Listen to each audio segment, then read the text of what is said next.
Peter, are you sure about switching clubs? Once you leave the KH club, all your records as a player will be erased. You'll have to stay in Switzerland under a confidentiality agreement. You can't return home and no one back home will be able to find you. Peter didn't hesitate to pay the fee. I am sure, he said. The staff quickly returned and informed him it will take 7 days to complete the switch process. Walking out of the office, Peter booked a flight to Switzerland for 7 days later and left in a hurry. The cold wind wrapped around him, making a pattering sound on the car windows. The chill seemed to seep through his down jacket. He rubbed his cold fingertips as his gaze settled on the large club name. It was a ski club founded by his partner, his boss, his wife, Taylor. It was also the most famous ski club in City A. He had once naively thought KH was just a typo Taylor made when registering. Until Alex returned home, he realized the club's name was never a mistake. Peter equals sincerity. In her heart, there was only ever Alex, even after they had been secretly married for 5 years. No matter how many championships he won, pulling the club back from the brink of bankruptcy, even retiring at the peak of his career to help Taylor conceive. The legendary title of Peter had retired for 2 years, but it still couldn't warm Taylor's heart. Look, it's Taylor and Alex. They are so perfect together. The voices of people talking pierced his ears. Peter paused in his steps. On the big screen, the footage of their competition replayed constantly. Taylor's every move was sharp and precise, as if she was born for the arena.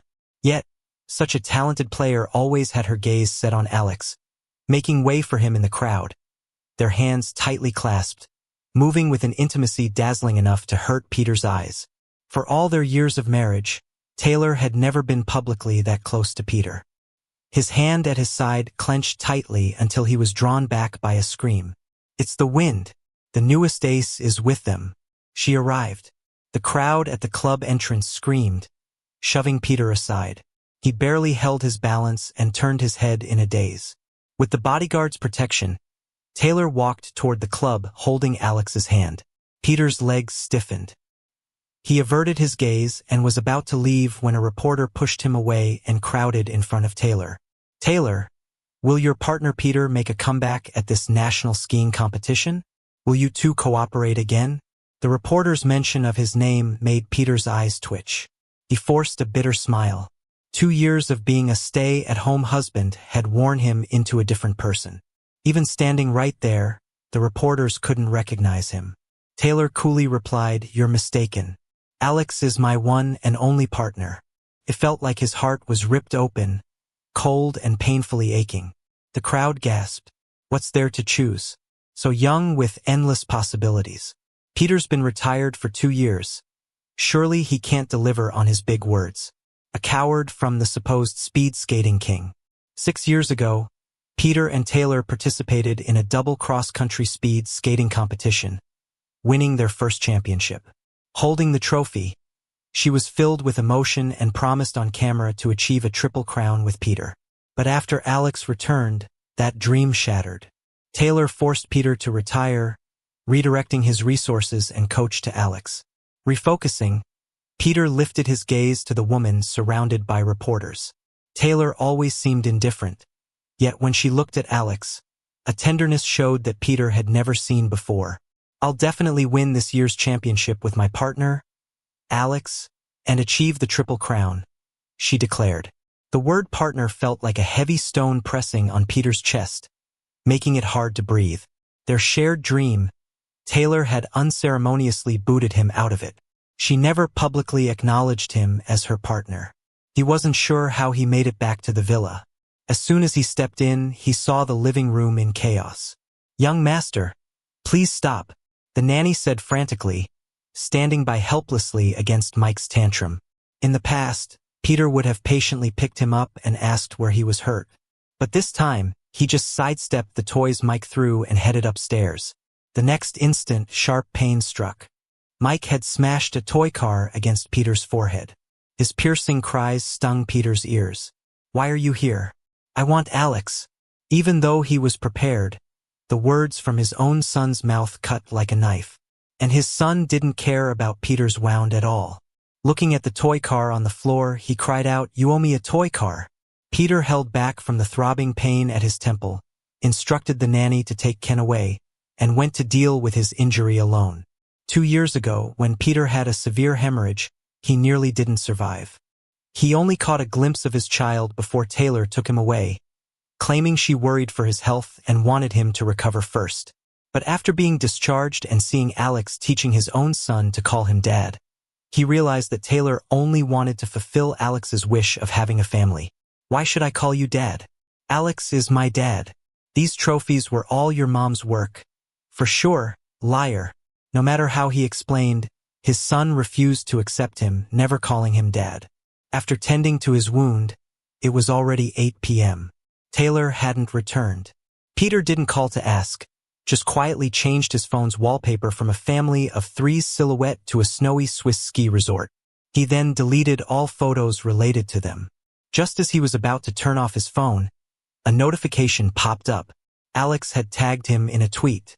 "Hey brother, look at this. The trophy you once held is now in my hands." Taylor leaned on Alex's shoulder, taking a selfie with an incredibly gentle profile. Underneath were 9,999 comments. "Who's this guy they tagged? Never heard of him. Don't let retired players hitch a ride on our Alex's fame. Congrats to the team for winning the National Skiing Championship." Peter let out a self-deprecating smile as he liked the post on his social media and responded with a simple congrats 99. He lay back on his bed. Suddenly, the sound of the door opening startled him. Taylor walked in quickly, lacking any warmth, only a chill in her demeanor. "Alex is coming over tomorrow. You should make yourself scarce," she stated. Peter clenched his fists tighter, letting his lashes hide the emotions in his eyes. "Got it, I'll leave first thing in the morning." As her footsteps faded, Peter felt the coldness seeping into his bones. After a while, he murmured, "Once I leave, I won't come back." A night without sleep. In the morning, Peter carried his luggage to the living room. Taylor glanced at him coldly, full of impatience. "Why aren't you gone yet?" Her words cut into him like a sharp blade. Suddenly, the doorbell rang. As the door opened, Taylor's demeanor softened immediately. She reached out to brush the snow off Alex. "Why are you here so early? It's snowing heavily outside." Mike rushed to embrace Alex, exclaiming, "Seeing you makes me so happy, Alex." Peter stood frozen as he watched the cheerful scene at the door, feeling like a bucket of icy water was poured over him. Alex spotted Peter and asked curiously, "Why is he here?" Taylor replied indifferently, "He's Mike's tutor." The brief words stabbed Peter with sharp pain. Alex eyed Peter with a provocative smile. "Oh, really?" Peter found his voice. "Yes, I'm Mike's tutor." It didn't matter who he was, since he planned to leave soon anyway. Alex covered his mouth in shock. "So that's why you haven't been competing, becoming a tutor instead?" Taylor's warning glance shackled Peter, and he forced himself to nod. Alex taunted, "Mike is so young he can't learn much. Maybe you should stay as a nanny. With your retirement, you've probably lost your touch on the slopes and can only serve others." Before Peter could respond, Taylor had already agreed. "You heard him." Peter went rigid, involuntarily looking at Taylor. It didn't matter if others misunderstood him, but she knew. She knew he'd never given up training, despite his forced retirement. More than anything, he longed to return to the competition and achieve that 3rd championship in a row himself. Mike tugged Alex's arm. "Alex, are you going skiing? I want to play in the snow too." At their conversation, Peter couldn't help but warn, "Mike isn't well. Don't stay outside too long." "I'm just a nanny. What right do I have?" Mike rolled his eyes and dragged Alex outside. The living room was left with only Taylor and Peter. "Do well by Alex, and your place as my husband remains yours. But if you say something you shouldn't in front of Alex, I won't hesitate to find a new husband." Peter gazed into Taylor's cold eyes, feeling a sudden wave of exhaustion wash over him. Since Alex returned, Taylor grew ever more distant, despite their vows 5 years ago when they married. She was supposed to have only one husband. Momentarily absent, Alex approached Taylor playfully. "Taylor, check if there's snow on my neck. It's so cold." Taylor looked down, not expecting the sudden kiss. She paused, yet did not pull away. The cold wind made it hard for Peter to breathe. His eyes heated, but he couldn't tear them away, watching in self-torture. He pulled a bitter smile. Taylor and Alex are really in love.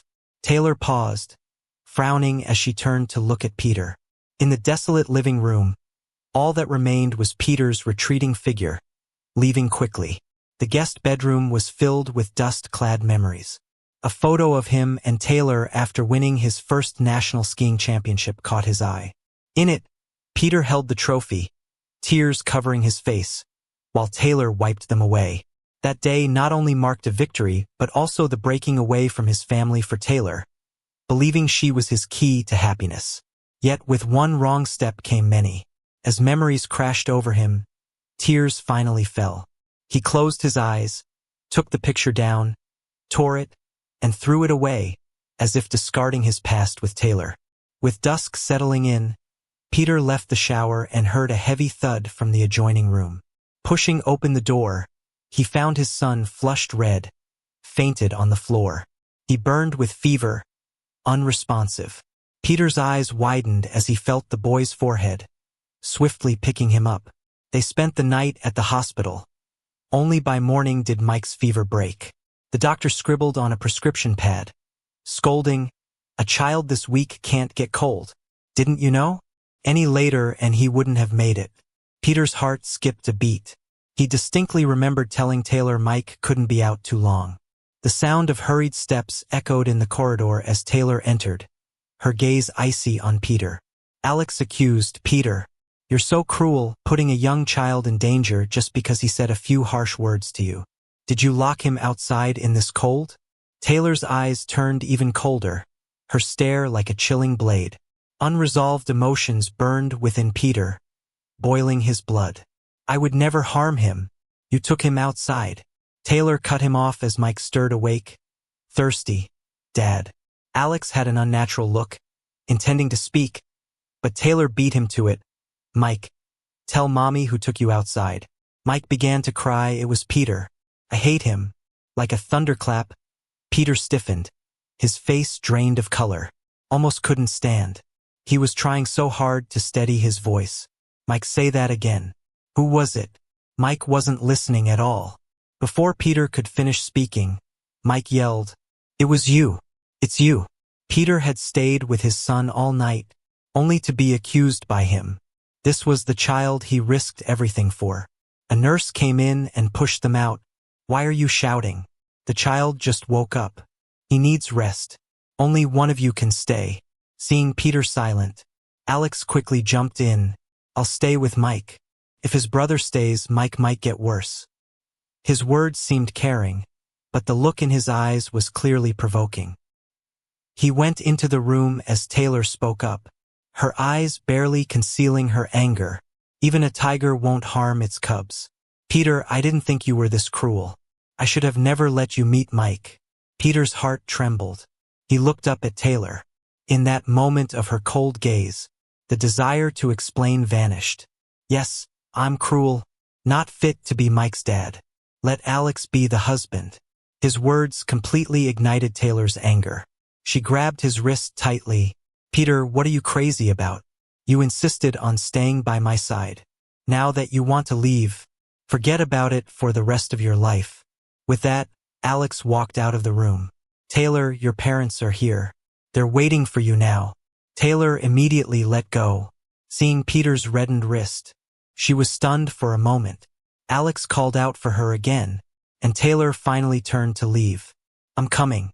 The dull pain in his wrist was nothing compared to the heartache. Taylor and Peter had been married 5 years. Her parents didn't even know he existed. Exhausted, he left the hospital, seeing that Taylor and Alex hadn't left either. Alex called out, "Brother," as he saw Peter. Taylor's mom looked at Peter, a hint of confusion in her eyes. "Who's this?" Peter stared blankly at Taylor. Seeing her say nothing, he forced a sarcastic smile. "I'm Taylor's friend." 5 years of feelings, summed up in 2 words. Friend. Taylor's mom didn't think much of it. Her joy returned. "If you're her friend, you must come to Taylor and Alex's engagement party to share in the joy." Peter's eyes twitched, knuckles going white, almost unable to stand. His wife was about to marry another man, and they wanted him to share the joy. How ironic. Peter shut his eyes, forcing his emotions down. Mike was overjoyed when he found out. Then Alex is gonna be my dad, right? That's great. The nanny looked at Peter worriedly, but he stayed silent. His son loved Alex so much. Why should he bother to interfere? Neither Taylor nor Mike seemed to care. The next morning, Peter went downstairs, seeing Taylor in the living room with an invitation in hand. Her tone was surprisingly gentle. Opening the box, she said, "I applied for you to compete again like you wanted." Peter suddenly laughed. Taylor used to comfort him like this when she did something wrong. Back then, he was everything to her, and she would agree to anything once he let go of his pride a bit. But now, Peter simply looked at her calmly. "Taylor, what do you want to say?" A flicker of unease crossed Taylor's eyes, soon wiped away. "The ring, I need it. Alex needs to wear it at the engagement." The air froze for a moment. Peter's eyes reddened, a hint of self-deprecation in his smile. "It's in the drawer of the guest room. Go get it." Watching Peter like this, an unexplainable block formed in Taylor's chest. She frowned and asked, "When did you take it off?" "When he applied to switch clubs." Peter already took off the ring. "Your beloved returned. I should step aside, shouldn't I? Things not belonging to me, I shouldn't wear." Taylor's eyes cooled. "It's just a ring. Why make such a fuss?" Before she could think more, Alex's voice came from behind. "Taylor, the movers are here." The peculiar feeling vanished in an instant. Taylor decisively said, "Stay somewhere else these few days." The movers were here. Was it just for a few days? Peter paused, withdrew his gaze, and went upstairs silently. Move out, then. He was leaving anyway. Picking up the suitcase, his eyes fell on a wall of trophies. Because of their hidden marriage. In these 5 years, except for competitions, all he had left related to Taylor was that ring. Watching all the trophies being packed into boxes, Taylor's brow twitched. "You can stay at Blue Moon Bay." Before she could finish, Alex called out again, "Taylor, I think I twisted my ankle." Taylor's face changed, walking to the master bedroom without hesitation.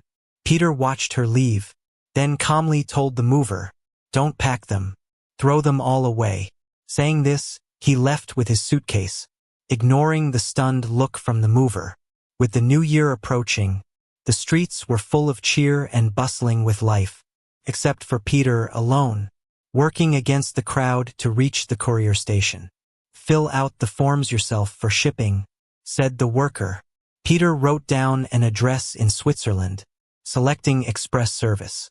The worker took the suitcase, noticing the pure gold ring on Peter's hand, and asked with envy, "Spending the new year abroad?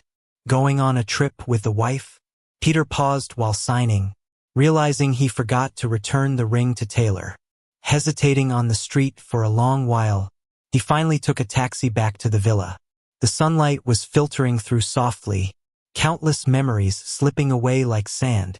From the day of the proposal, when Taylor lowered her gaze, speaking vows, more touching than fairy tales. "Wear this ring, and you're the one I love most." When love can be shared, is it still called true love? "We're here." The driver's voice pulled Peter from thoughts. After paying and getting out, setting foot in the living room, his heart twisted painfully. Soft murmurs from the master bedroom, and Alex's voice asking, "Taylor, how about having a baby?" Even if he was already disappointed in Taylor, hearing their intimate voices, it still felt like a knife to the heart. Peter took off the ring and was about to leave when he heard Alex's voice. "The thing I lost back then, where did you put it?" Alex asked. Taylor paused and replied, "Lost it." Alex playfully pinched Taylor's waist. "Stuff that belongs to me, if you don't give it to me, it's lost. No one's gonna wear a ring with someone else's name on it." Peter's hands were trembling, barely able to hold the ring. The letters N for Alex were carved inside. Coldness crept up Peter's spine, numbing his heart. He felt like a fool, living for 5 years with a ring with someone else's name. thinking it was a treasure. Turned out to be a big joke. From the master bedroom, he could hear their heavy breaths, but Peter was deaf to it. Coming back to himself, he had already returned to Blue Moon Bay. Outside, neighbors were putting up spring festival couplets and good luck charms. A family of 3 came back with festive goods. Laughter in the air. Inside, the place was desolate. Only the pitiful Peter keeping himself company. Only when the dim sunrise broke in did Peter finally drift off to sleep. His phone buzzed constantly, waking up the curled-up Peter.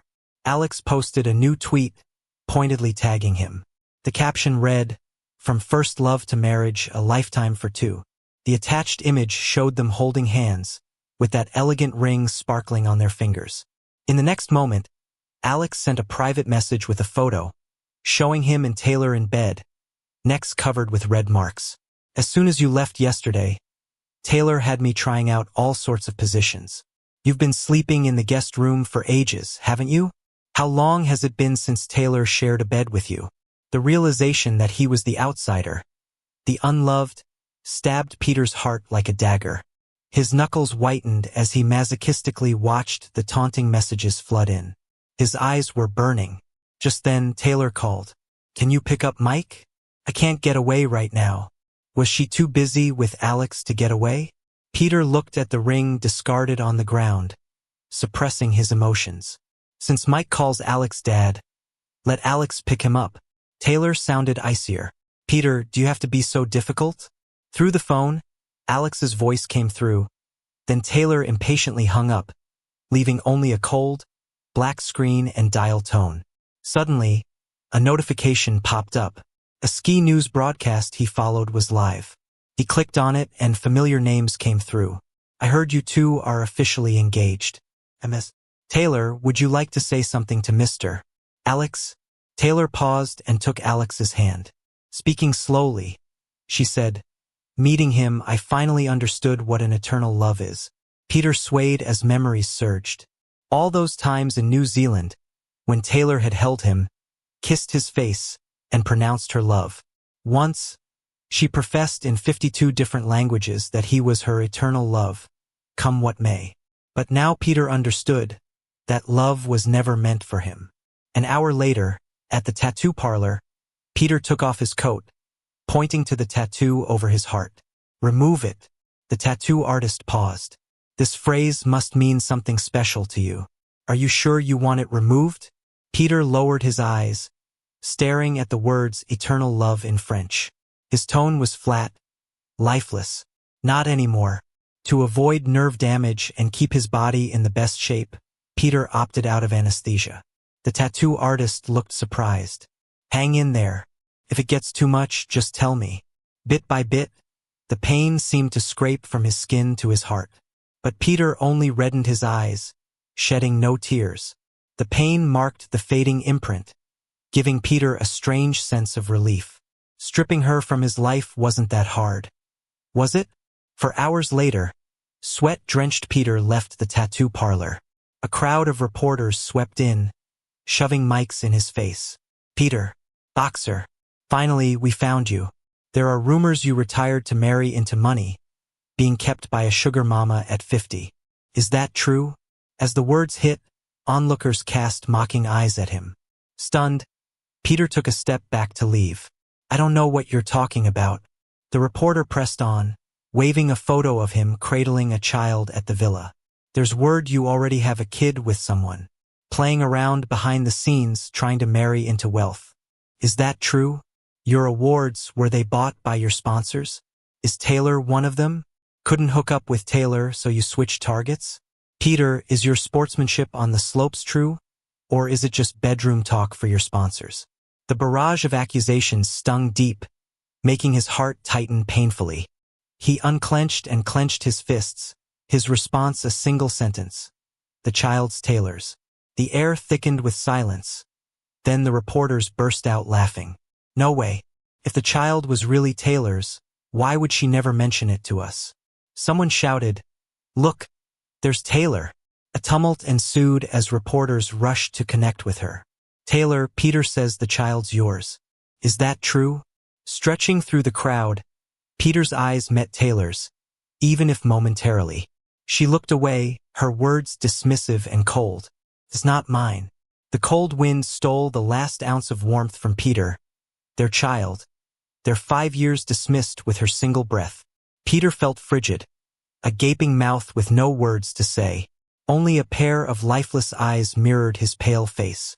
Seeing Peter so defeated, Taylor's heart skipped wildly, as if something utterly essential was lost at once. She tried to escape but got jostled harshly by the reporters. Peter barely picked himself up, ending the reporters' advance. With a peculiar look, they watched as Peter, barely 2 steps away, collapsed into darkness, faintly hearing Taylor's frightened call amid his fall. Awakening in a car, propped against Taylor's shoulder, her hold lingered. Seeing her concerned eyes, Peter felt sick. He pulled his hand away from her grasp. "Stop the car, let me out."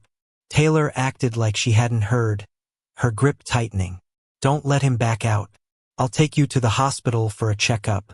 Peter suddenly got mad. Taylor's fake concern is amusing, isn't it? "I don't want to keep pretending with you. I want to get off." Taylor's face went cold. "Stop messing around. I'm doing this for your own good." For whose good? The club name, the transferred competition spot, the engraving under the ring, Mike's indifference so vivid in my mind. And now she says it's all for his good? Emotions welled up, overwhelming my mind. Taylor's heart twinged, letting go, her voice softening. "Let's get checked out first. We'll talk about the rest later." Peter closed his eyes, his voice hoarse and indifferent. "Taylor, let's get divorced." Taylor's expression changed sharply. "You're just in a bad mood. I'm going to pretend I didn't hear that. Don't let me hear it again." Peter stayed silent.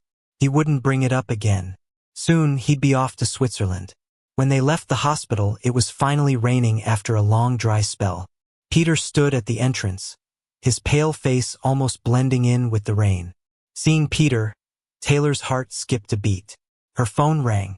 Alex was calling. Taylor glanced at her phone but answered. Hearing Alex's cries, Taylor's face went pale. "Don't cry, I'll be right there." She left without looking back, leaving Peter with her resolute figure. Watching her leave, Peter lost all hope. If she had paused for a second, split her attention just a little bit, she would have noticed 2 notifications on his phone. "Peter, congratulations on passing the Swiss Talent Immigration Program. You've been granted permanent residency. Please report to the Swiss consulate within 2 days to submit your documents." With the new year approaching, taxis were scarce. By the time Peter got back to Blue Moon Bay, it was late at night. The familiar car was parked at the entrance.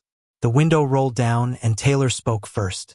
"Those things are in the past, no longer matter. Alex is on the rise, and the club can't have any issues." It was rare for her to take the initiative to explain, but it was for Alex. Peter's knuckles turned white, but his face showed no emotion. Snow covered him, cold and biting. Peter's phone rang, shattering the silence. These 5 years with Taylor had severed his ties with his family. Only his grandma cared about his well-being, only she would call him. He answered immediately, "Sweet grandkid, the news is crazy. Is Taylor being mean to you?" Peter's nose tingled. With fists clenched, he tried to suppress his emotions. "No, Grandma, Taylor's good to me. Don't worry about us." Taylor was about to drive off. Peter quickly called her back. "Taylor, could you say something to my grandma?" Just as he was about to hand it over, Taylor's phone rang again. Taylor pulled her hand back. "The club needs me." But he clearly saw it was Alex calling. Usually, Peter wouldn't insist, but this time he didn't want his grandma worried. He grabbed Taylor's phone, stubbornly holding his out to her. "It's just a sentence." Taylor's face turned cold. "You say it yourself." She pried his hand open, unexpectedly throwing him to the ground, bleeding. Panic washed over Taylor as she stared bewildered at her hand, not realizing her own strength. She hurried to help him up, but Alex's message caught her attention instead. "Taylor, I think I'm sick." Distracted, she grabbed her phone and drove off. Grandma's worried voice echoed. "Peter." Peter fought back his sadness. "Don't worry, Grandma. I'm good. Taylor's just busy." Don't worry. Just a short sentence taking all his strength. The next morning, Peter got a call from Mike's art teacher. Mike's dad, his drawing's here. Can you pick it up? Before refusing, the teacher had hung up. After picking up the drawing, he heard Mike clinging to Alex. Dad, can you make him leave? I don't want to see him, Taylor warned. Mike.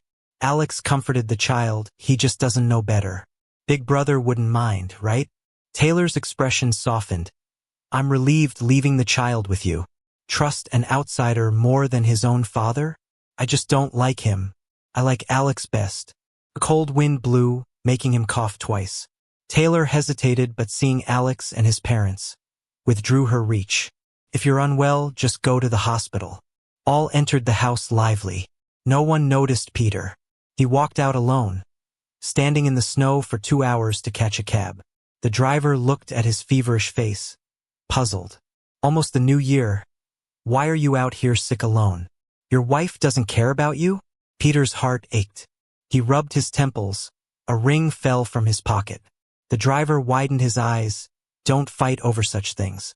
You must love each other. Peter's eyes stung, watching the ring dubbed Galaxy shining. He placed it in the front seat. It's not what I want. Keep it if you need it. The driver was stunned, speechless for a while. Back at the hotel, Peter stumbled and fell. Dizzy and weak, he took great effort to get meds and lie down. His phone glowed in the dark. Peter, your flight is leaving soon. Please check in. Weakly, he selected a seat, reading his notifications with tears in his eyes. Someone you care about just posted something new. Taylor pinned a post. It's a wedding photo with Alex. I can't miss you this time. You're my love of this life. In an instant, it felt like Peter's throat was filled with countless needles, stabbing and bleeding. Alex is her love of this life. What about him these past 5 years? A marriage certificate nailed everything down. Peter feels like a joke. Beep beep. Alex sent Peter a private message, a trail of chat logs, going back as far as 5 years. Countless memories came rushing back like a tidal wave. The first time Peter won a solo championship. Standing on the podium, she smiled at her phone.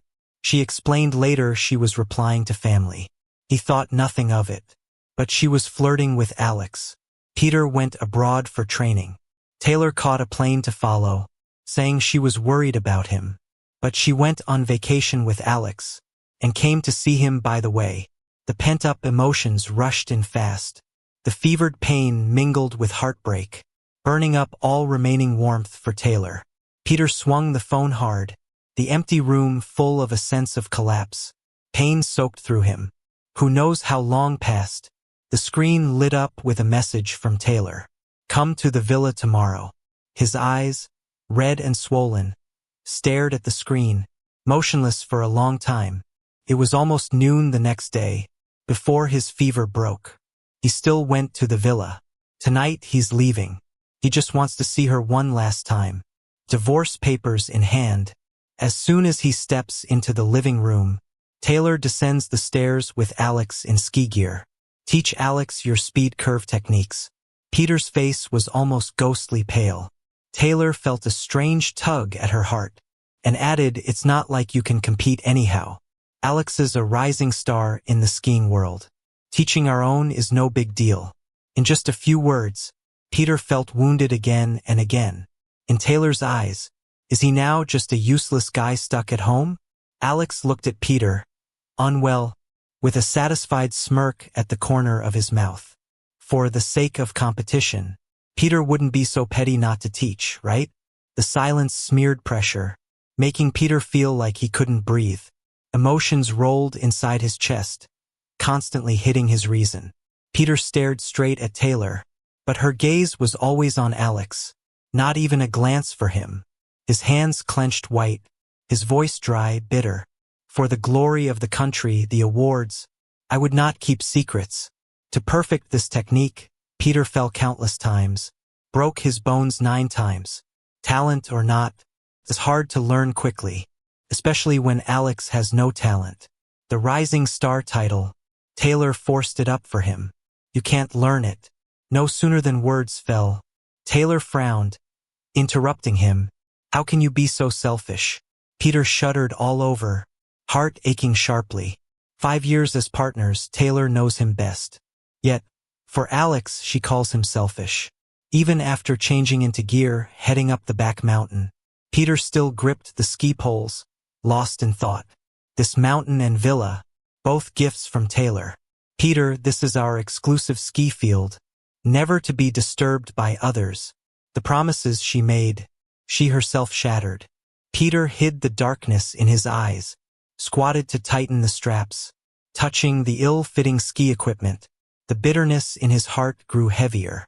His exclusive gear, worn now by Alex, the ski suit bearing Peter's mark, torn off by Taylor, replaced with Alex's competition name. A bodyguard forced him up the mountain. Just demonstrating the moves took 3 hours. Alex merely watched from the side, repeatedly asked Peter to show the demo, showed no intent to learn. In sub-zero weather, Peter's skin was painful from the cold. Only then did Alex walk away from Taylor, pulling Peter down the slope. All right, let's give it a try. Sliding a few meters, Alex grabbed Peter's arm, eyes full of malice beneath the goggles.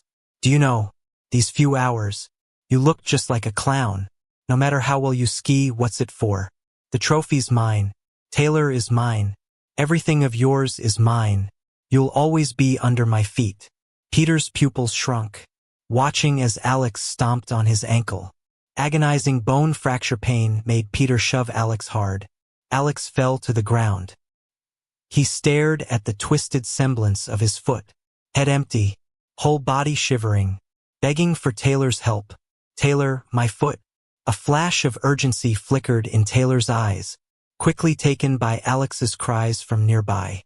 She heartlessly stepped over him. Don't block the way. Alex is a genius.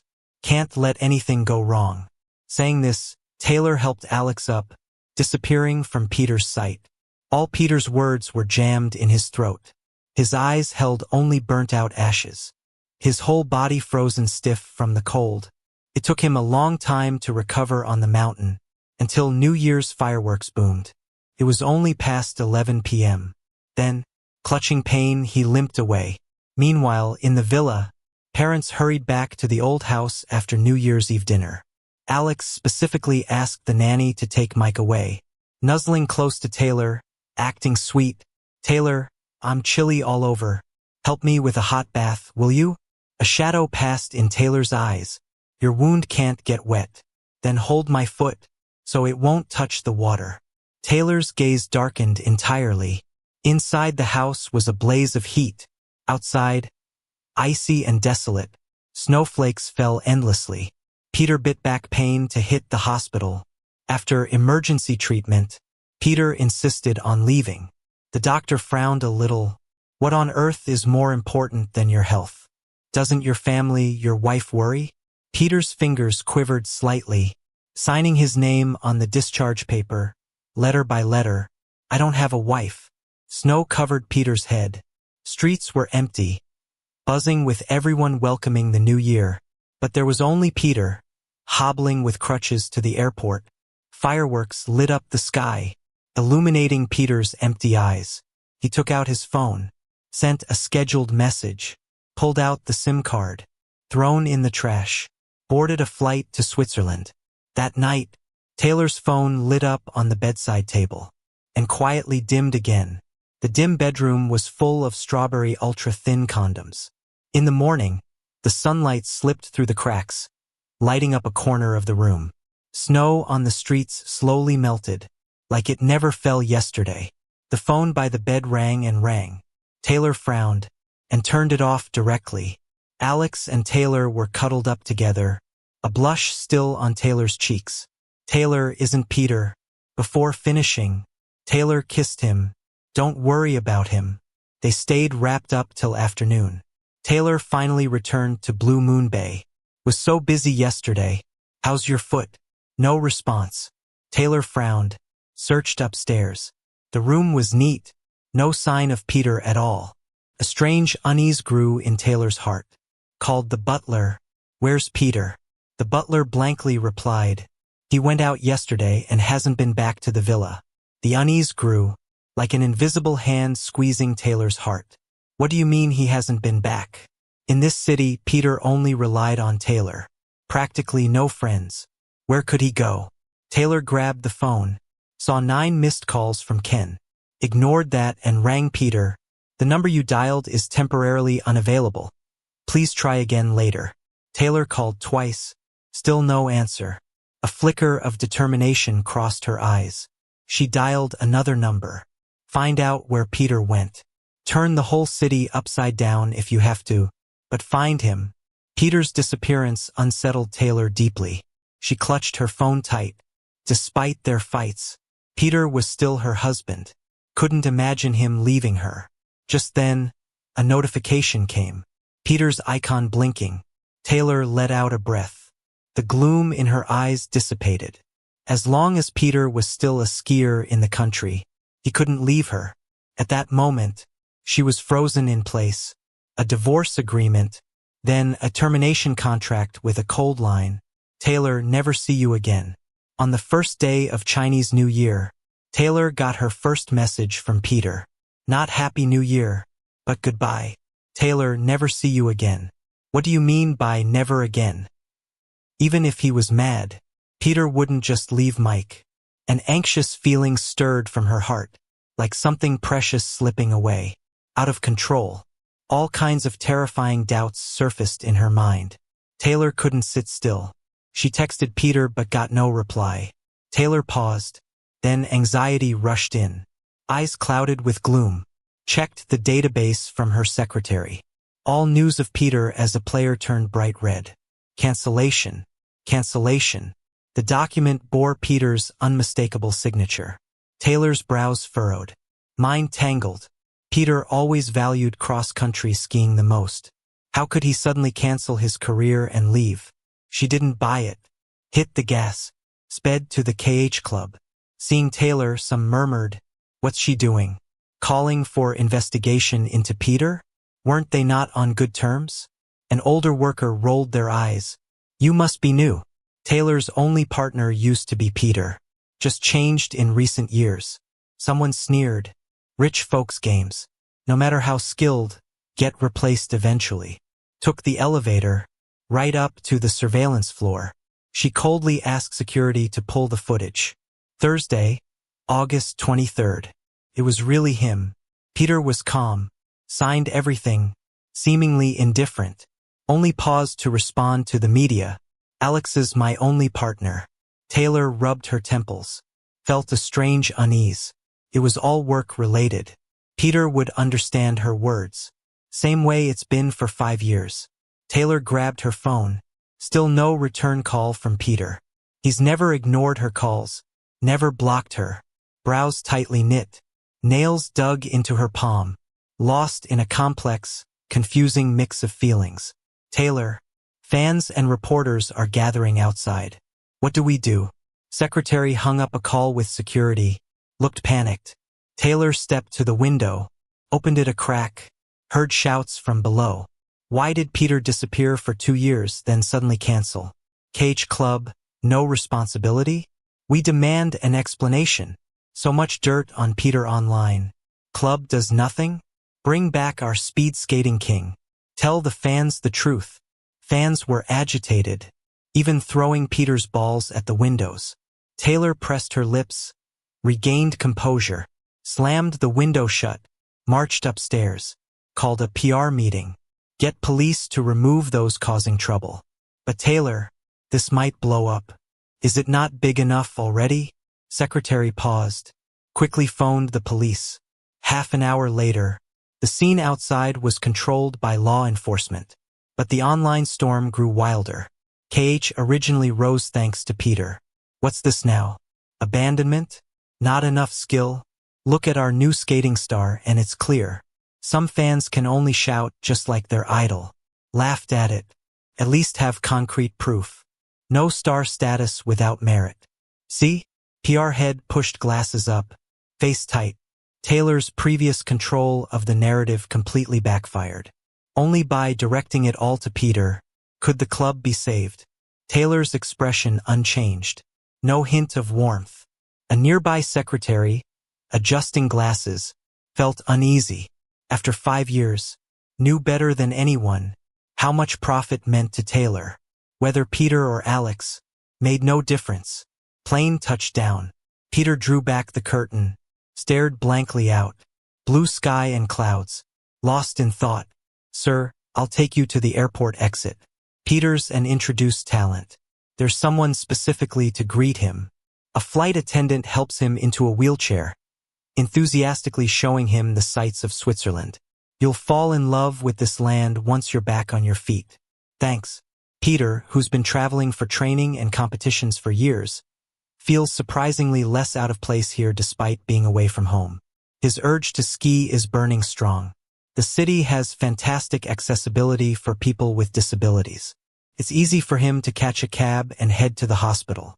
Maybe because it's a weekday, Peter doesn't wait long in line. The doctor shines a light on his swollen ankle. The frown quickly fades. "Just a minor corrective surgery, you're good to go." Peter's heart skips. Anxious, he asks if the surgery might damage any nerves. He's planning to continue competing. His heart is racing as he asks, "Don't worry, it's just a minor surgery. Your emergency treatment was in time. It's just a dislocated bone, nothing serious." The doctor glances at the X-ray. "I can tell you're an athlete. Still got those telltale training signs on you. Then you really don't need to worry. We've got the experience. Your career's safe." She winks her honey-colored eyes. "Thanks." Peter lets out a sigh of relief, feeling much more at ease. He takes the medical records and preps for surgery. Even though he's alone, the hospital's process is quick. Sitting by himself in the corridor, Peter can't help but reminisce.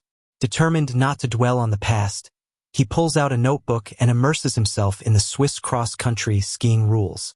2 weeks fly by. Peter's ankle heals. He's ready to leave the hospital. The S Club gets the news and reaches out right away. "Dear Peter, we can't wait for your arrival. Ken's on his way to get you." Peter feels touched. Bidding farewell to the nurses, he steps out of the hospital. He's been confined to his bed for so long, studying foreign competition rules and events. This is his first real step into a new life. Even the clouds in the sky look extra beautiful. A blonde guy in a suit approaches Peter, wearing a golden badge with the S Club logo and his name, Ken. Ken's personality is warm. He immediately goes in for a hug with Peter. "Wow, you're even more handsome than on video." Peter smiles. "Thank you, you're too kind. Just stating facts." Ken opens the car door with a gentlemanly gesture. "Let's go. I'll show you our perfect skiing family." The S Club is quite famous in Switzerland, having produced many outstanding athletes, with significant investment in its training programs. Many aspire to join but fail due to lack of talent. As the S-marked building comes into view, Peter can't help but feel nervous. At this moment, any lingering attachment to the past is washed away. This is his new starting point and the beginning of future adventures.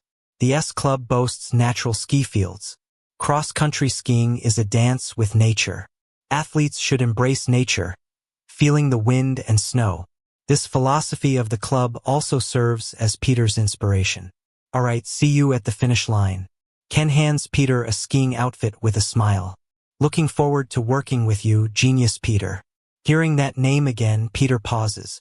Memories flash by. The camera zooms in, leading Peter to the finish line.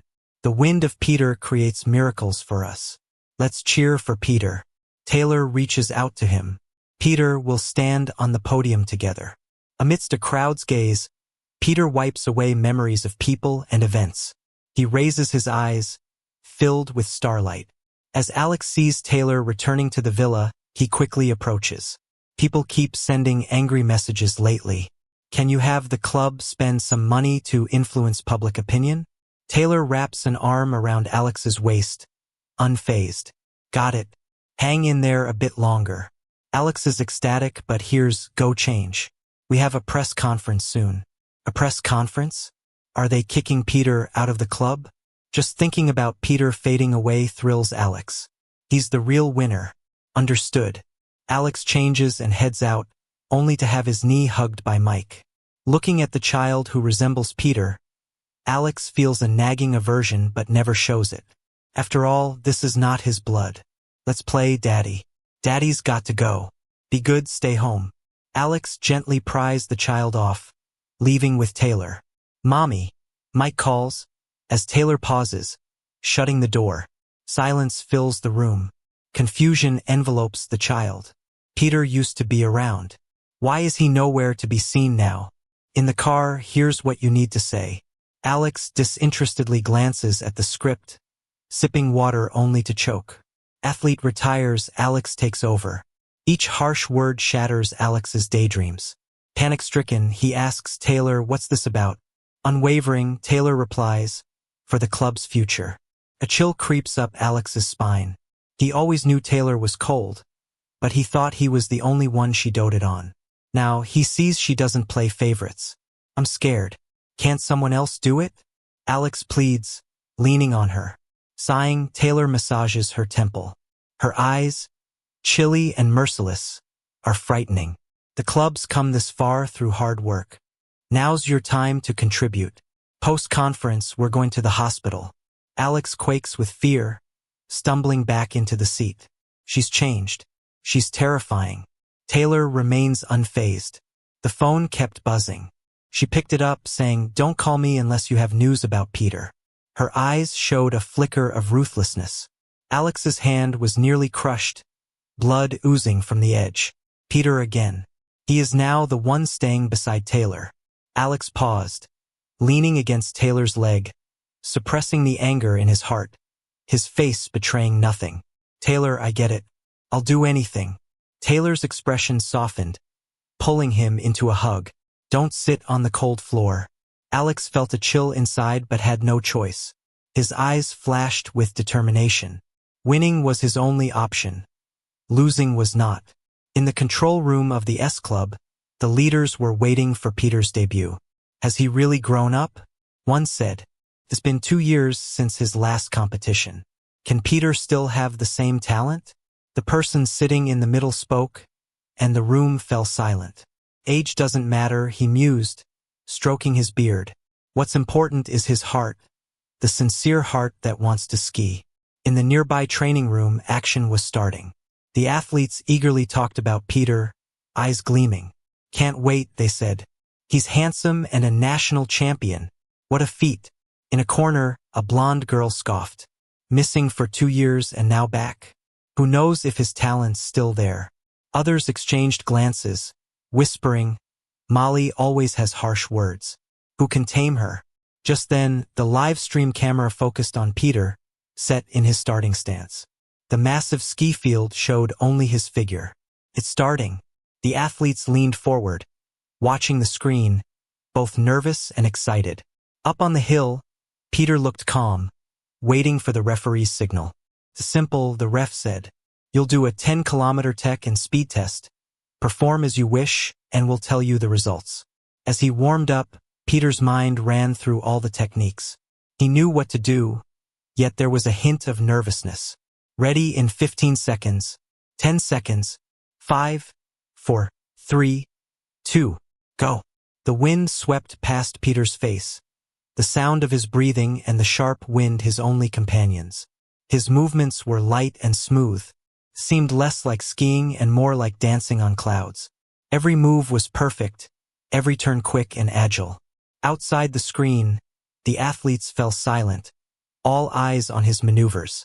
So, this is how you can adjust your posture, someone whispered in awe. Beautiful. Shush. Someone hushed the speakers, eyes wide with admiration. After the straight-line sprint, the next challenge was the S-bend, the deadliest in the S-training arena. Even the skeptic in the back raised an eyebrow, watching the elf-like figure. Many athletes fail on this demon curve, seeking speed and time. Peter noticed the deadly curve but remained unflustered, adjusting his balance. His skis naturally followed the slope. Whether shifting his weight or guiding the skis, his maneuvers were as precise as a ruler. Every detail perfectly controlled, he breezed through the curve. Oh my God! A muffled cheer erupted, then quickly silenced with a palm over the mouth. Even the club's head in the control room praised, so precise and calm. Had I not known this was his first time here, I'd have thought he had trained here. The exclusive training field's access is not shared, especially with Peter not competing in 2 years. He skied even more smoothly, releasing 2 years of pent-up pain, pouring his soul into nature, becoming one with it. A single tear of joy disappeared at the corner of his eye. This was the joy of rebirth. At the press conference, many reporters gathered, not wanting to miss this big story. After 2 years, the mystery of why Peter disappeared, canceling everything, was about to be revealed. There. The shaky live camera was directed toward the right staircase. Taylor appeared, calm, ascending slowly, with Alex behind her. Once seated, their lawyer joined them.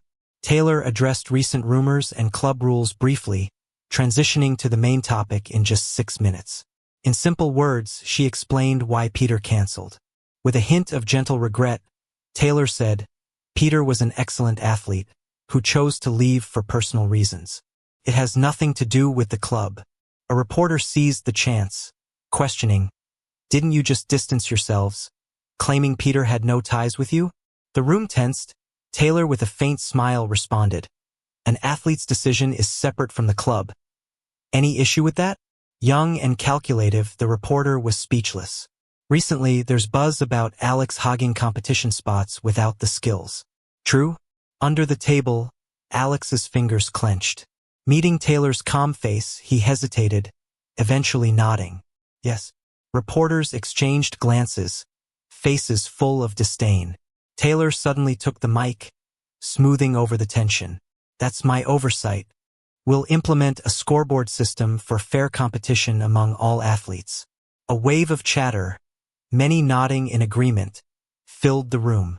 Just when everything was going according to Taylor's plan, someone suddenly held up a screenshot and shouted that among Peter's fans, there were rumors that Peter's departure and deactivation were because Taylor was too timing.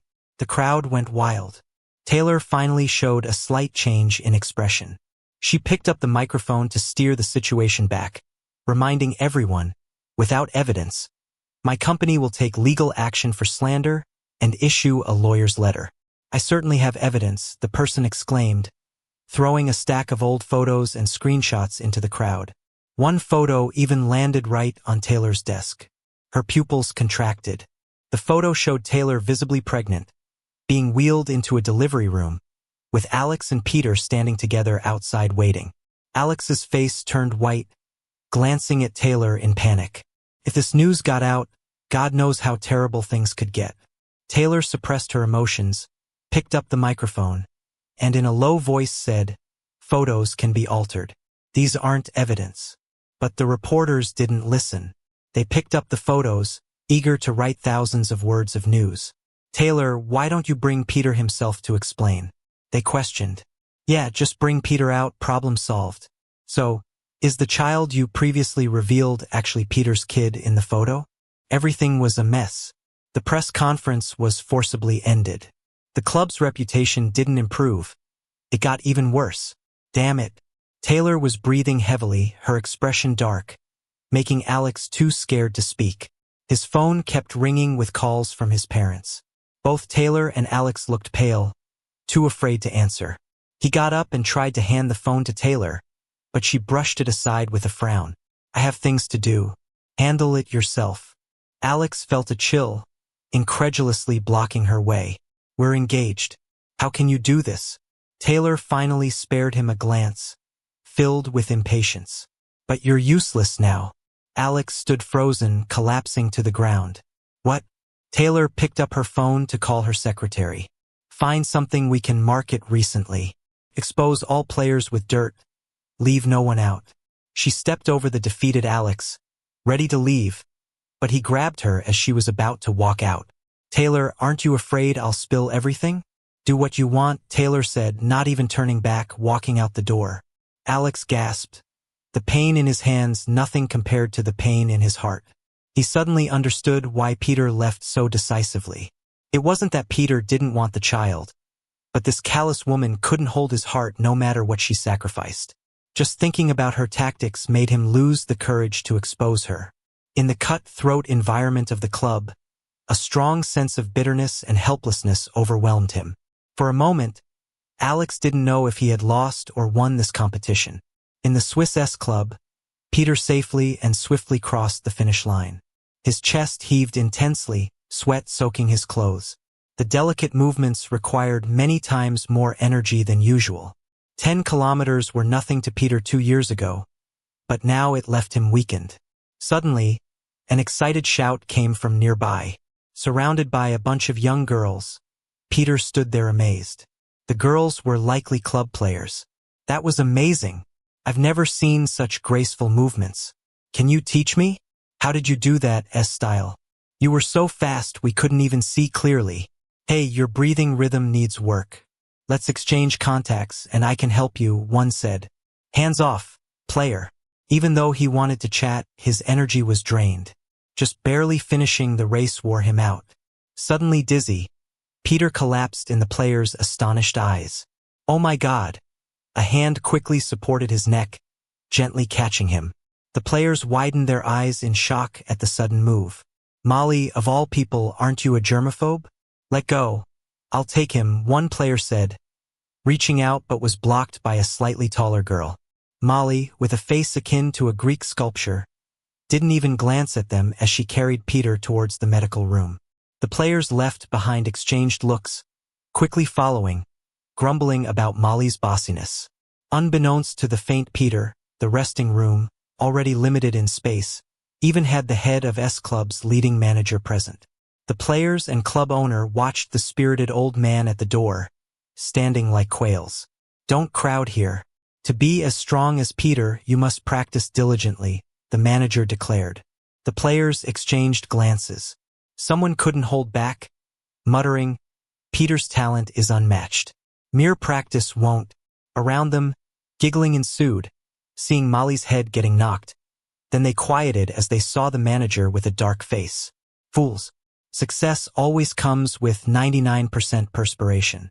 If Peter hadn't trained these past 2 years, do you think he could still finish skating like that? Silence fell inside. The manager stroked his beard, smiling slightly. In this world, talent alone isn't enough. This lesson is universal. Taking the manager's advice, they finally dispersed. A breeze slipped through the window, ruffling the person by the bed. Molly stood by, surprising the manager. Just as he was about to ask her to leave, she spoke up. Grandpa, I want to team up with him. That really was surprising. I suppose you'll need Peter's agreement, the manager replied. He approached Peter, who had awakened, smiling warmly. It's good to meet you. I'm John, head of S Club. Peter looked at the famous figure he'd only seen on TV and felt a bit nervous. Sorry, I didn't mean to eavesdrop, I just woke up, he said. John's smile was kind, far from his fierce reputation in news reports. Just a little thing. It's just the kind of exchange you younger folks have. I'm not getting involved. He was still half asleep earlier. When he heard someone mention forming a team, he couldn't help but think of that partner. A wave of unexplained frustration hit him. Peter lowered his eyes, not saying a word. Suddenly, a shadow swept over him, like something had blocked the light. Do you look down on me? A graceful voice spoke from above. Peter snapped out of it, realizing his silence had been misunderstood. No, that's not it, he instinctively said, looking up, only to meet a pair of sparkling, bright blue eyes. They were as beautiful as a clear sky. But unfortunately, the owner of those beautiful eyes misconstrued Peter's silence. Her eyes flared with a determined intensity. If I win, you have to listen to me. Peter frowned immediately. An unexpected emotion stirred his rebellious side. He replied, not very kindly, and if I win, then what? The blonde girl was pretty arrogant. If you win, I'll call you master, but that's not going to happen. With that, she walked away, the way she strutted like a peacock, lovely but infuriating. Peter's competitive spirit was fully sparked. He was about to leap out of bed to chase her. Hold on, Peter. John, both amused and frustrated, stepped up to stop him. Molly's just a little stubborn. She means no harm. Peter exhaled, his face turning a bit red with embarrassment. right? He couldn't even figure out why he got so childish. All he wanted was to see that Peacock falter. Before he could linger in the awkwardness, Ken handed him some documents and a badge. Your performance was way above the passing line. Welcome to the S Club, welcome to the family. A flood of joy filled Peter's heart. He took the items, holding them tightly. Thanks. Ken started to walk him out, introducing things along the way. The S Club is split into sections A and B. We've prepped a single room for you. Both sections have signs and dining areas. There's even a division of training spaces, Ken explained. We also have tests 4 times a week. If I'm right, the next test is coming up soon. Nervous? Peter nodded. I was planning to practice this afternoon. Seeing his serious expression, Ken stroked his beard, satisfied. That's right. Even though you performed flawlessly, it's clear your endurance and some moves can still improve. Indeed, Peter had a long way to go. He could get even better. An hour later, Ken waved goodbye to him. I'll guide Molly carefully. You focus on resting and keeping your health up.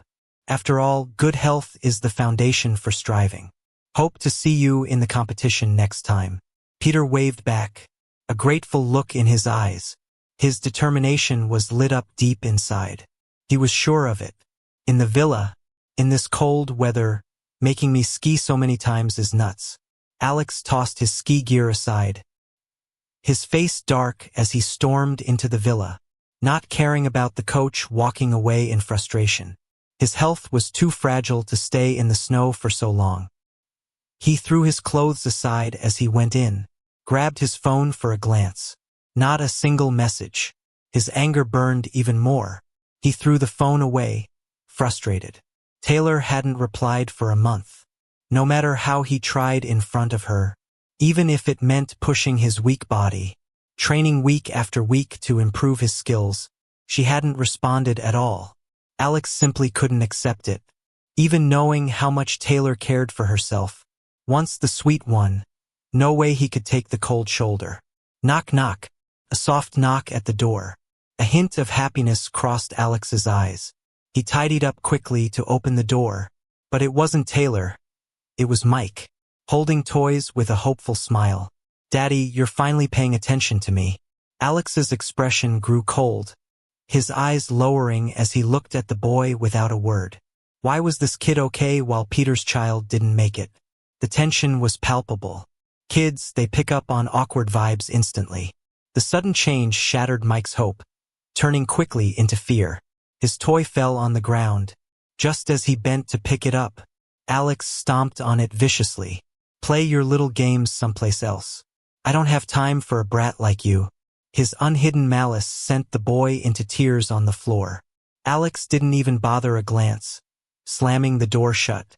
Impatience and disgust were all over his face. With Taylor ignoring him, there was no way he'd be kind to an innocent kid. The kid's sharp cries didn't stop. Alex shouted for the nanny to take him away. Keep him off the second floor. Just seeing him annoys me. Swiss training ground followed a simple routine. Peter's pent-up emotions from 2 years pushed an incredible focus. In just a month, his demeanor changed dramatically. No longer the frail guy he was when he first got there. Ready? Peter stared ahead, fully focused and ready to sprint. In 5, 4, 3, 2, 1, go. A swift figure glided past, whizzing down slopes and past other contestants, leaving only smooth tracks in the snow. More than that, he was far ahead of everyone.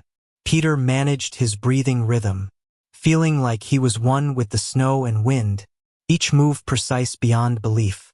With each breath, it was like he was a fish darting through water, completely at ease. No one could tear their eyes away from Peter. The whistle blew loud and clear. Without a doubt, Peter took first in the test. He glanced at the time the staff recorded, nodded gratefully, then took off his goggles, rubbing his flushed cheeks briefly. Picking up his gear, he headed for the lift. A figure stopped him. That voice, as pleasant as ever, made him pause. Eyes as blue as the sky met his dark eyes. She was stunning. Peter looked at her briefly before glancing away. What are we betting? Molly could only see his fluttering lashes. Somewhat irked, she stood on tiptoe to meet his gaze. Then she spoke confidently. Shortboard race, first to the finish wins. What started as a challenge between the two unexpectedly drew the boss's attention, enough to set up 5 cameras, 2 following them closely, with wide-angle shots at the start, the middle, and the end. Everyone ran over to cheer on Peter. "You gotta beat her. Take down that demon, Peter." The competitors were frustrated beyond words, but nobody dared to yell too loudly. They were just egging him on. They couldn't stand her for a while now. You wouldn't believe it, but every time she showed up, she'd make their buddies feel worthless. Ken whispered to Peter, venting a little. He barely said a couple of things when Molly, who was ignoring the banter until then, suddenly turned to stare at Ken. Her cold, ice-like eyes freaked him out so much that he whistled nonchalantly and stepped aside, trying to act cool. Peter found it all oddly amusing, a little grin creeping onto his face, especially when he could sense Molly's gaze on him. But he didn't acknowledge it. He just put on his goggles and signaled okay to the referee. Seeing him so focused on the competition and uninterested in her, Molly felt a strange irritation inside. She couldn't help but wonder why he was always avoiding her gaze. Preparing herself for the race, the referee cleared the track and motioned for the competitors to be ready. 3, 2, 1, go. As soon as the referee's voice trailed off, 2 figures shot forward at breakneck speed. The crowd buzzed with excitement. In snowboarding, control and technique are everything. Different body weights affect take-offs significantly. For the first time, Peter noticed someone in his peripheral vision. Molly started fast, with movements not as effortless as Peter's but more like a nimble deer. Her agility and strength made her small frame seem irrelevant. She'd soon overtake him if things continued this way. Peter focused on his own techniques and skills, unfazed. She was leading by 3 body lengths and still accelerating. Watching this, the competitors started to get nervous. "Here comes her terrifying acceleration," they muttered. Peter stayed calm, searching for opportunities on the course. The third track had evenly distributed straight and curved segments. Fair play for both speeding on straights and maneuvering curves, testing personal ability. As the first curve approached, Molly was already 3 body lengths ahead. She started slowing slightly to navigate the curve, but for Peter, this was a chance. Skillfully, he adjusted and executed a perfect small C-cut, narrowly passing Molly's side and catching up. The key here was Peter not slowing down, maintaining speed through clever maneuvers. But Molly wasn't a pushover either. Quickly adjusting, she matched his pace as they raced side by side, both setting into another explosive speed burst. If Peter let Molly increase her lead by 3 body lengths again, he'd surely lose. The spectators couldn't help but feel anxious for him. How is Molly so relentless? Usually so cold, but once in the race, she's a force. No wonder she's gold. With the final curve ahead, Peter started accelerating too, pushing low, gambling everything on this. Molly frowned, realizing how risky this was on the upcoming raised slope. If not controlled, speed could spill over into disaster. The crowd watched, unsure whether to halt the race or keep watching. Cross-country races aren't fixed like clockwork. Curves can change the game. Peter's speed increased, overtaking by 1 body length, capturing Molly's startled attention for a split second before she refocused. She didn't slow either, using a wide C maneuver to corner as fast as possible. Then, unexpectedly, a figure took a leap from above, momentarily blocking out the light, black hair trailing in a beautiful arc. Silence enveloped the crowd, then erupted into loud shouts. "What?" Peter reduced landing impact by bending his knees, increasing speed on landing. He pulled 3 whole body lengths ahead. Even Molly widened her eyes, muttering, "What's happening?" Molly pushed to close the gap, almost catching him, but as they neared the finish, it was Peter who broke the line first. The spectators gasped in disbelief. Peter won. He really did it. Molly stood dazed, murmuring, "Oh my God. I think I might be in love with him." Ken sped to Peter, joking, "No girls allowed. Bromance keeps it real." At the finish, Peter caught his breath, clipped his board, and removed his goggles, smiling back at the astonished blonde frozen behind him. You lost. Molly looked at his glowing eyes and her heart skipped. She frowned, confused and holding her chest. Peter, you're incredible. The competitors surrounded him, loudly praising his courage. Unbelievable. How'd he dare with that slope? Feeling a little bashful, Peter scratched his head. It was nothing. It's just that everyone's too nervous to make a move. That's all. Yeah, borrowing a slope technique. With practice, it's doable. But the more important the competition, the more cautious people become. They're afraid to make a move because if they mess up, the consequences are unbearable. It's really something. The contestants definitely get it, but that breathtaking leap requires both skill and courage. Peter glanced at the stunned blonde girl and stepped forward. Although I won, I have no feelings about it. I'm actually grateful to you for letting me experience an exciting competition. I gained a lot. No, Molly suddenly said. She lifted her striking eyes, locking onto Peter. Sticking to my word is my style. You won, so you're my master. Stop. Peter cut her off immediately, feeling a cold sweat on his back. Faced with all those entertained and schadenfreude expressions around him, he tried to clear up the misunderstanding. It's just a favor, right? The blonde girl nodded lightly. Peter racked his brains, and before things got weirder, he blurted out, your name, right? Just tell me your name. Molly looked a bit disappointed and replied, my name is Molly. Peter sighed in relief and smiled. I'm Peter.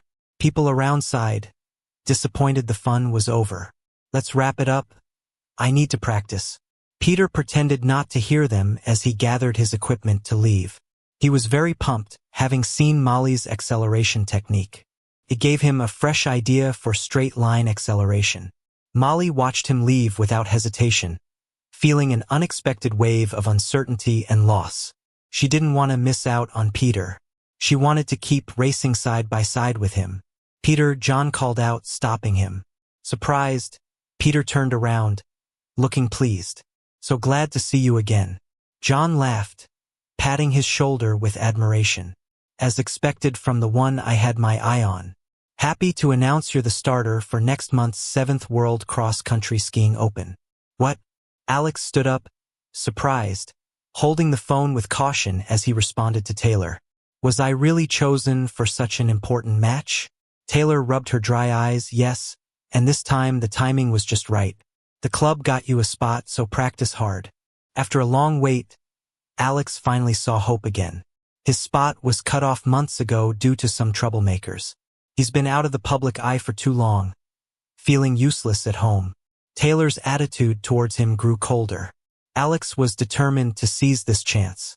If this works out, the postponed engagement might finally happen.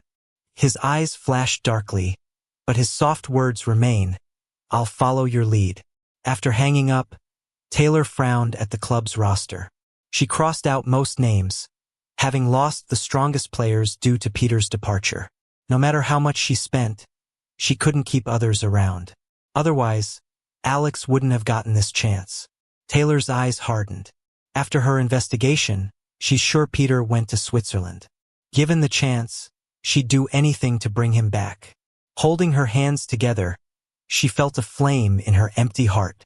It was just a misunderstanding. She believed Peter loved her too much to really leave. A little coaxing, a little time, and he'd come back.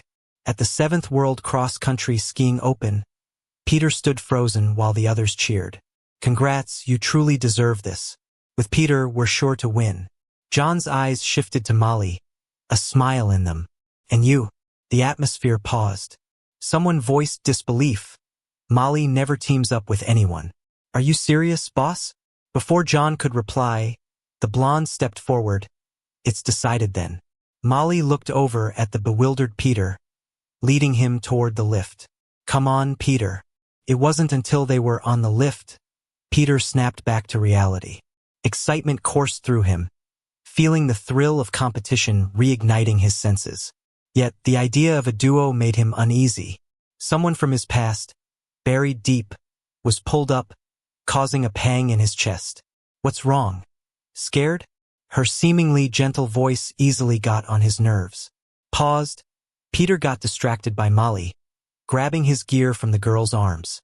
"Just don't hold me back," he said sharply, catching himself as he glanced at the blonde. To his surprise, Molly's face showed no change, agreeably saying, "Got it." Peter hesitated, taken aback. Molly, usually so proud, could sometimes be so unexpectedly compliant. "Don't misunderstand."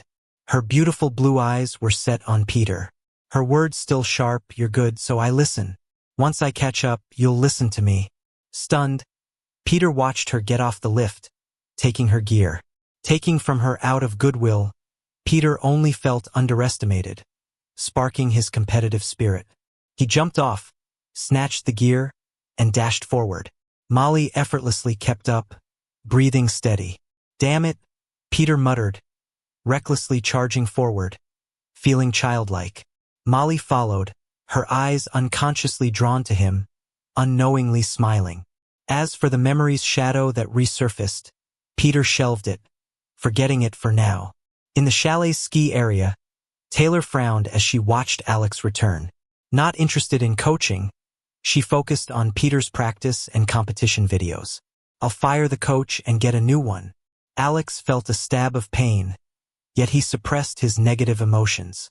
"I know, I'll follow your lead," he replied. The coach stood on the side, looking furious. Before Taylor could even turn to look at him, he ripped off his coaching badge and threw it on the ground, storming away. "What an idiot! Wasting my time." Taylor frowned. Before she could say anything, she heard Alex's voice. "Sorry, Taylor. Enough." The woman didn't back down, turned coldly and left. "That's it for today. Next time, if it doesn't work, I'll replace you." A hint of ruthlessness flashed in Taylor's eyes. She picked up her phone and messaged her assistant. "No matter what, find a strong substitute." Alex, left behind, looked miserable, like he was trapped in an ice house. Taylor's attitude felt like a death sentence to him. Alex got completely mad, shouting, "I'll work harder." A month flew by. Alex finally got recognized and boarded the plane to Switzerland with Taylor. The competition roster got posted online. A familiar name quietly stirred up excitement. One of the competitors representing S. Club Peter. In the sports world, Peter's comeback got everyone buzzing. We'll see him at the 7th World Cross Country Skiing Open. After disappearing half a year ago, he's coming back into the spotlight. Who is this sports world sensation? Peter's back for revenge. Can he beat his former partner? The internet exploded. Some said Peter returned to Switzerland for revenge, specifically targeting Windstorm duo. Others thought it was just a coincidence, just someone with the same name, but that seemed too good to be true. When Taylor heard the news, she immediately asked someone to investigate, not even realizing her own persistence. Nobody knew how thrilled Taylor was inside. Everything is destiny. Peter will definitely come back. Taylor opened a photo, her thumb brushing over Peter's cheek. Next to her, Alex watched jealously. Deep down, he was filled with resentment and fear towards Peter. Alex hated that the man had returned and feared him reclaiming everyone's attention. Nobody understood better than Alex how terrifying Peter's talent was. He spent countless nights blaming himself for not breaking Peter's legs back then, regretting it. Alex knew all too well. His talent didn't measure up to Peter's, which made him wish more than anyone for Peter's demise. The 7th World Cross Country Skiing Open had more media and journalists than usual, leaving local reporters a bit confused. When Taylor showed up with Alex, flashes went off furiously. Alex couldn't control his nerves, especially seeing ski giants he only saw on TV, which made him realize how prestigious this event was. Awkwardly, he tried to hold Taylor's hand. She didn't pull away this time, her expression calm, allowing him to hold on. Alex felt a bit happy inside, but then heard her cold voice. "Get your mind straight and don't embarrass the club." Alex froze, chilled to the bone.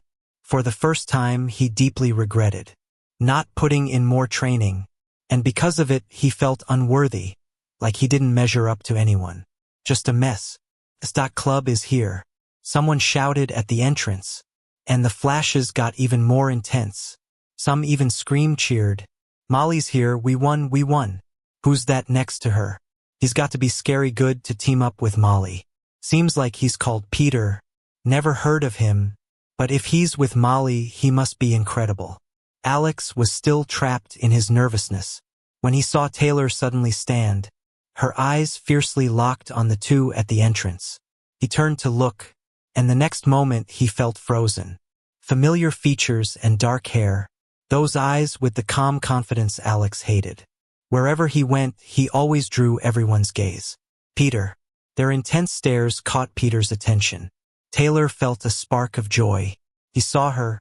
He'd surely come over to her. Taylor's thoughts barely lingered, but Peter just calmly turned away, like he didn't see them at all. In an instant, it felt like something was slipping out of her grasp, her mind tangled in chaos. She was tense, her breath heavy with unease, like an invisible chain bound her. Peter didn't recognize her. Inside, Peter felt nothing. He did see Taylor and Alex, but so what? He'd left the past behind, found a better life, new goals and a new partner. Who are they? Do all your friends have such annoying looks? Molly broke her icy exterior with her own words, her sharpness almost frightening. Peter shook his head, amused. Not friends. Molly sighed in relief, glancing skittishly at the approaching pair, then leaned closer and whispered in Peter's ear. So when I start something, I won't have to worry about your feelings, right? Peter's heart skipped. He nudged her, laughing. What do you mean start something? Did you forget John's advice? Molly's cold expression cracked with boredom. Yes, sir. Peter felt a sharp jab in his heart, and before he could respond, angry words pierced through. Peter, how could you fall so low? Taylor approached just as this pretty woman Molly spoke, and all Taylor's long-missed feelings from the past half-year were swallowed by anger. So, this is how you got a spot? I thought you were better. Familiar doubt and suppression made Peter tense. But next moment, Molly was shielding him. Her usually pleasant voice turned sharply cutting. Who let this beast spew garbage here? Seriously, are they not screening for species at events now? Hearing that, Peter realized then, Molly had indeed been holding back for him. Taylor's forehead veins popped, coldly retorting, just a loser, spewing such arrogance? Peter felt an inexplicable unease inside. This was his partner. Who was Taylor to attack him here? He brushed past Molly and chuckled. Did you really earn those championships yourself? Winning gold 2 years in a row without Peter, Taylor wouldn't have won anything. Taylor's face darkened as she looked at Peter. Her expression softened as if she realized something. No matter what, Peter, those were just minor squabbles. Our door is always open for you. Hearing this, Alex's face shifted completely, staring at Taylor in disbelief. Peter found it amusing, dragging Molly away. What a nerve! Taylor's heart trembled, and her warm expression froze in place. But Peter ignored him and turned to leave. Taylor's face turned completely cold. He stepped forward to grab Peter, but Molly blocked him. Looking to get scolded? Are you a masochist or something? Taylor had never been humiliated like this before. She suppressed her anger, ignoring the blonde girl, eyes fixed on Peter. Don't forget you're my husband, and Mike is your own flesh and blood. Are you just going to abandon him? Molly's pupils shrank, a foreign emotion igniting in her previously indifferent chest, making her gaze sharp. To Peter, it was laughable. He turned his head, eyes reflecting utter unfamiliarity towards Taylor. Wasn't he given to Alex, your lover who's passionate about kids? What does that have to do with me? Alex immediately spoke up. Peter, I know you're resentful, but the child is innocent. Peter cut him off, showing no pain or discomfort, just surprise and confusion. This is your family matter, isn't it? Besides, there's no longer any connection between us. He held Molly's arm and said calmly, let's go. If this goes on, I might gag up my breakfast. Seeing Peter, Taylor couldn't control herself and almost reached out to grab him. The next second, a slap aimed for her face. Alex instinctively tried to intercept but saw Molly miss Taylor entirely. Taylor couldn't even open her eyes as Molly breathed a sigh of relief, retracting her hand with a look of relief. Almost couldn't resist swatting a cockroach. Such disgusting creatures. Peter feared Molly would cause trouble and realized why she was so formidable yet had few gold medals. Before even starting, she'd be disqualified for arguing or being targeted. John sighed remembering it. Molly's sharp tongue often led to her getting hit before contests, but she was also penalized for it. Such an absurd outcome he had never seen. Now he realized it was real. Peter pulled Molly away, unwilling to waste time with those two. He still had to train for the competition. A month of practice had improved his coordination with Molly, but more work was needed. Particularly, the presence of those two urged Peter to crush them completely. Fortunately, each pair drew lots separately, avoiding Taylor and the others. Molly continually muttered something under her breath, and Peter, curious, listened in and laughed. Molly was reciting local exorcism chants. He'd never seen her so disdainful of someone. It was rare for Molly, a noble from a family famed for their politeness, although she usually looked down on others. Was it luck or fate? Peter did draw Taylor's group. This race would pit him against Taylor, Molly versus Taylor. Peter wouldn't underestimate anyone. He'd face the competition head-on and prove himself with skill. Standing at the starting line, with familiar lights and judges, and the roaring crowd, Peter's passion for skiing burned brighter. Every day and every training session was for this moment on stage. But Alex was sweating bullets, trembling so much he could barely put on his goggles, let alone stand near that woman. The prodigious Peter was lined up, and when the referee started counting down, Alex just focused on the snowy path, instinctively eyeing Peter. Peter's preparation was so precise, it was unnerving. Memories of deep-rooted fears and inadequacies screamed silently. How could he compare with Peter? What strategy could he use to surpass Peter? Alex's hand couldn't stop shaking, his whole body trembling in fear. Buzzing whispers erupted from the crowd, all seemingly mocking Alex's visible tension. 3, 2, 1, go. Alex instinctively burst forward but caught a glimpse of a sharp figure passing him in seconds. In a flash, Alex's mind went blank, assaulted by unprecedented shame and collapse. He couldn't even keep up with Peter's path through the snow. Oh my, the explosive figure racing out was Peter. Peter, number 1, was leading by 3 lengths way ahead. Jeers echoed from the stands, with live streams erupting in complaints. This gap is embarrassing. What's number 2 even doing? Turn it off. The difference makes me want to cry. So embarrassing. No contest, just not the same level. No one believed number 2 could match Peter. This was a landslide. A professional versus a novice. The once lauded Peter, a top ski racer, reclaimed his title, reigniting memories. The first round ended with Team 1 leading Team 2 by a full 10 minutes. Alex had no idea how he got back to the prep room, avoiding Taylor's gaze. Taylor, aware of the cameras, barely contained her irritation and disdain. She stormed off, ignoring Alex's shattered voice behind her. Now she had to rely on herself to narrow the gap and secure victory.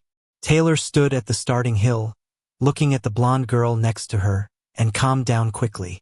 There was still a chance in this race for 10 more minutes. This was just a nobody after all. Taylor took a deep breath, preparing to start. Ready, set, go. She didn't care who showed up with Peter. Taylor firmly believed Peter would only choose her. 3, 2, 1. Molly took off. They started almost at the same time. Taylor's quick and sharp moves made her pull ahead from the start. She always felt confident in her start. Few could keep up. Maybe she could turn things around with that. But, unexpectedly, out of the corner of her eye, she caught a glimpse of that golden silhouette sticking close. The audience exploded in cheers. Molly kept up without faltering. A tremor ran through Taylor. Before she could think further, that golden figure was speeding up, even leading by half a body length. Taylor pushed herself to go faster. She had skills in straight-line acceleration. Their neck-and-neck race finally fired up the crowd. After all, a one-sided race isn't exciting at all. The first bend came quickly. Taylor instinctively slowed down to take the turn, But that golden shadow didn't even slow down, performing a familiar move and taking a perfect curve. That move made Taylor's eyes narrow. A name she knew all too well floated up in her mind: Peter's famous bend. Something intangible gripped Taylor's heart tightly. At this moment, she realized she was feeling an unexpected level of jealousy. She couldn't tell if she was jealous of Molly's talent or her connection with Peter. Taylor knew better than anyone how much Peter valued the past. How could he recognize someone else as his partner so quickly? Her mind was in turmoil, and Taylor almost lost control of her balance. Her heart thudded, and she forced herself to calm down. No, she had to win. A fierce glint flashed in Taylor's eyes as she stopped holding back and accelerated on the straight, paying no heed to the turns. Dangerously, she closed the gap on Molly. They were only half a body length apart now. Joy rose in Taylor's eyes, as she still had a chance to overtake her. But Molly glanced back at Taylor, eyes full of regret. "Is this your best?" Taylor's mind blanked, and then Molly accelerated, widening the gap by 3 whole lengths. Suddenly, Taylor felt cold all over. Was she doing this on purpose to give her false hope? Yet, no matter how desperate it seemed, Molly was like a beast unleashed, flawless in acceleration and cornering, leaving her opponents in the dust. Molly dashed forward and crossed the finish line. Let's congratulate Molly and Peter on their victory. Let's look forward to the next event. Defeated, and utterly defeated at that, Taylor looked at Alex's pale face, her own expression blank, ears ringing, as if nothing remained. Her phone buzzed with messages, the club receiving withdrawal notices from competitors. With skills like these, why even have a club? So embarrassing. Please approve the withdrawals quickly. Nobody wanted to stay. Previous partners also sent contract termination messages. Everything was over.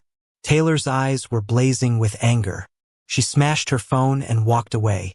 "Taylor," Alex called, trying to catch up, but she swatted him away, disgusted by everything. She couldn't understand what she'd done wrong and blamed everyone else. No matter what, Taylor's failure was sealed. Left alone with Alex in a forgotten corner, Peter withdrew his gaze, finding the air unexpectedly fresh, the sunlight beautiful on his skin. The next race was ready to start. Bright sunlight shone into Molly's eyes, making her smirk. Honestly, how can someone so bad be so unbelievably confident? Peter gently patted his blonde partner's arm. "Don't worry about it.